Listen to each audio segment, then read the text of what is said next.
કલાક લાગેલો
ક્યાંથી આવો?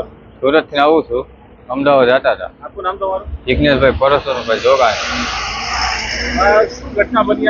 આ ગાડી કોની છે? તમે શું કરતા હતા? શું ઘટના બની? અમે ચાલુ ગાડી ધુવારા નીકળવા મીના હતા. સુરત થી અમે આવતા હતા, અમદાવાદ જતા હતા. શોર્ટ સર્કિટ થઈ ગઈ, સાઈડમાં લઈને ઉભા રાખી દીધા. 35 જણે કઈ થયું નથી, 15 જણા હતા. કેવી રીતે આગ લાગી ને આગ લાગ્યા પછી શું થયું? આગ લાગ ધુવારા નીકળવા મીના ને ખબર પડી કે મેં સાઈડમાં દબી દીધી, ઊભી રાખી દીધી સીધે. બરાબર. કેટલા પેસેન્જર અંદર સવાર? 15 જણા. કોઈને કાંઈ વસ્તુ નહીં, કાંઈ નહીં. સવારમાં અમે ફાયર સ્ટેશન પર હાજર હતા ત્યારે મેસેજ મળેલો કે લગભગ 9:24 મેસેજ આવેલો કે નડિયાદથી અમદાવાદ તરફ એક્સપ્રેસ વે પર ટેમ્પો ટ્રાવેલ્સ ગાડી છે એમાં આગ લાગેલી છે. જઈને ફાયર ફાઈટર સાથે અમે ટીમ લઈને નીકળ્યા. સ્થળ પર પહોંચીને જોયું તો ગાડીની અંદર આગ ચાલુ હતી. તે આગને પછી કંટ્રોલ કરીને સંપૂર્ણ બુઝાવી દીધેલી હતી.